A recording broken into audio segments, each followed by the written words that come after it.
Hello friends, welcome back to our YouTube channel study nurses.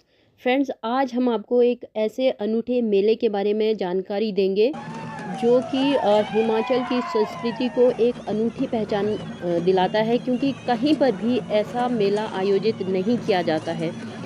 देवभूमि हिमाचल में देवताओं में आस्था एक अलग पहचान है हिमाचल की संस्कृति की। इसी पहचान और इसी आस्था की एक अनूठी मिसाल पेश करता है ये मेला, जिसके बारे में हम आपको आज जानकारी देंगे।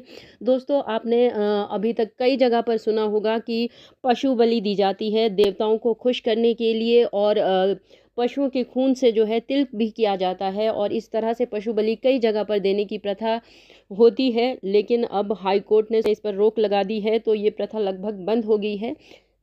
लेकिन हिमाचल में हलोग एक ऐसी जगह है जहाँ पर माँ भद्रकाली का तिलक आज भी मानव रक्त यानी कि आदमी के खून से किया जाता है, और लोग खुशी खुशी जो है माँ भद्रकाली का तिलक करने के लिए अपनी खुशी से, अपनी मर्जी से जो है वो खून बहाने के लिए इस मेले में भाग लेते हैं। तो क्या है ये पूरा मामला, और ये कैसे और कहाँ पर ये मेला आयोजित किया जाता है, इसकी पूरी जानकारी हम आपको देंगे आज के सेशन में। तो आइए चलते हैं आज के सेशन पर।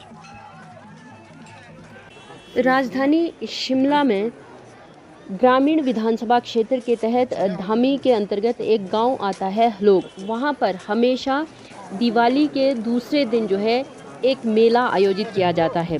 इस मेले में जो है दो पक्षों के बीच ये मेला आयोजित किया जाता है। इसमें दोनों पक्ष जो है एक दूसरे पर जो है पत्थरों की बरसात करते हैं, और ये कोई इसमें ऐसा नहीं होता कि बड़ी सावधानी बरती जाती है। दोनों ही पक्ष पूरी तरह से पूरे जोश के साथ और उत्साह के साथ एक दूसरे पर पत्थर फेंकते हैं। तो इस बार भी दिवाली के दूसरे रोज सोमवार को 3:30 बजे के आसपास ये खेल शुरू हुआ, और करीब आधे घंटे तक पत्थरों की बरसात हुई। सती का शारड़ा चबूतरे के दोनों ओर खड़ी टोलियों जठोती और जमोगी के बीच जमकर एक दूसरे के बीच जो है पत्थरबाजी हुई। ये शारदा चबूतरा है जो है वो वहाँ पर एक धार्मिक स्थल है। वहाँ पर उसके दूसरे दोनों तरफ से इन पक्षों के बीच जो है वो पत्थरबाजी होती है, यानी कि जमोगी और जठोती जो दो पक्ष थे वो उन दोनों ने जो है उन दोनों पक्षों के लोगों ने एक दूसरे पर पत्थरबाजी की। लास्ट में जो है जठोती के अक्षय वर्मा, जिनकी उम्र 23 साल है, और जमोगी के दिलीप वर्मा, इनको जो है सिर में पत्थर लगा, और इसके बाद ही खेल समाप्त किया गया। यहाँ पर हम आपको बताना चाहते हैं कि ये खेल जो है, जैसे हमने अभी आपको बताया कि आधे घंटे के भीतर ख़त्म हो गया, लेकिन ये खेल तब तक चलता रहता है जब तक किसी को चोट, या यूँ कहें कि जब तक किसी के सिर से खून नहीं निकलता है, किसी को पत्थर नहीं लगता है, तब तक ये खेल चलता रहता है, चाहे सुबह से शाम हो जाए।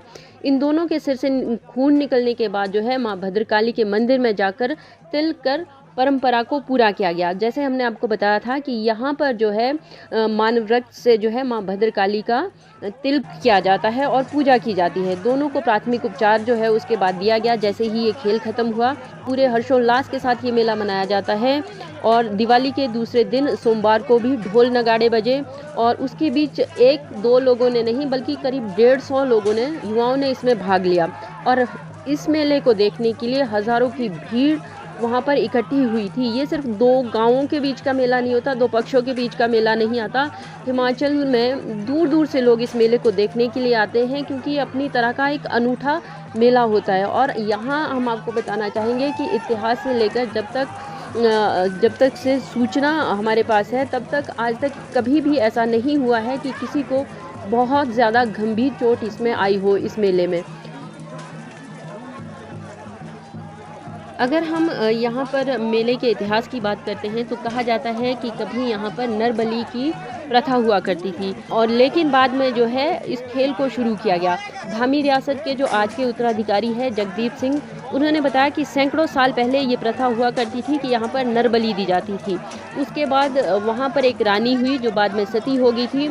उन्होंने नर बलि के स्थान पर जो है इस खेल को शुरू करवाया था, ताकि जो है भद्रकाली के मंदिर में मानव रक्त से तिलक भी हो जाए और लोगों की जान भी ना जाए, और जो वहाँ की जो लोकल परंपरा है उसका भी निर्वाह होता रहे। तब से लेकर इसी अंदाज में दिवाली के दूसरे दिन हर साल ये खेल का आयोजन किया जाता है। मेरा नाम जगदीप सिंह है। मैं धामी राज परिवार से संबंध रखता हूँ। देखिए, काफ़ी सदियों से चला आ रहा है, काफ़ी सैकड़ों वर्षों से चला आ रहा है मेला। तो पहले ऐसी स्थिति थी कि पहले यहाँ पे मानव बलि हुआ करती थी। जो धामी क्षेत्र था, धामी रियासत थी, यहाँ मानव बलि हुआ करती थी। तो मानव बलि के बाद जब यहाँ पे हमारे एक राजा का देहांत हुआ, तो रानी ने सती होने से पहले सती प्रथा होती थी, सती होने से पहले उन्होंने ये प्रथा जो मानव बलि की थी वो बदली। और इसके अलावा क्योंकि यहाँ पे जो मानव का खून होता, मानव का रक्त होता था, वो भद्रकाली माता को चढ़ाया जाता था। और ये माना जाता था कि ऐसा करने से यहाँ पे जो धामी क्षेत्र है, धामी रियासत है, वहाँ के लोगों में खुशहाली आएगी, प्रकोप नहीं आएगा और किसी तरह की महामारी नहीं आएगी। तो इसको, ये जो प्रथा थी मानव बलि की, ये रानी ने सती होने से पहले बदली। और अपने जो धामी क्षेत्र के कुछ खुन थे, क्लैंस थे कुछ, जैसे दगोई, जमोगी, तुनड़ू, कटेड़ू और जठौती, साथ में राज परिवार के लोगों की टोलियां बनाई, जिसे खुंद बोलते हैं। उन टोलियों से क्या में एक दूसरे को काफ़ी दूर से पत्थर मारे जाते थे और अभी भी मारे जाते हैं। और जब भी मानव का रक्त निकलता है तो उसके भद्रकाली को लगाया जाता है। तो मानव बलि बंद करते हुए ये प्रथा शुरू की गई थी। अब बात करते हैं कि ये हमारे एग्ज़ाम पॉइंट ऑफ व्यू से भी इम्पॉर्टेंट है क्या? तो ये काफ़ी इम्पॉर्टेंट है। हमेशा जो है इस खेल से रिलेटेड क्वेश्चन पूछे जाते हैं। कभी पूछा जाता है कि ये खेल कहाँ पर आयोजित किया जाता है, कभी सीधे पूछ लिया जाता है कि हिमाचल में पत्थर का खेल कहाँ आयोजित किया जाता है, और कई बार ये क्वेश्चन ऐसे भी पूछ लिया जाता है कि कब आयोजित किया जाता है। तो ये भी आपने ध्यान रखना है कि तो एग्ज़ाम पॉइंट ऑफ व्यू से भी इस मेले की जानकारी होना आपके लिए बहुत ज़रूरी है। और ये हिमाचल की संस्कृति का एक अनूठी परंपरा भी है जिसकी जानकारी आपको होनी चाहिए। तो इसी तरह के अपडेट के लिए, इसी तरह की जानकारी के लिए आप हमारे यूट्यूब चैनल स्टडी नर्सेज को सब्सक्राइब कीजिए, शेयर कीजिए और लाइक कीजिए। Thank you so much.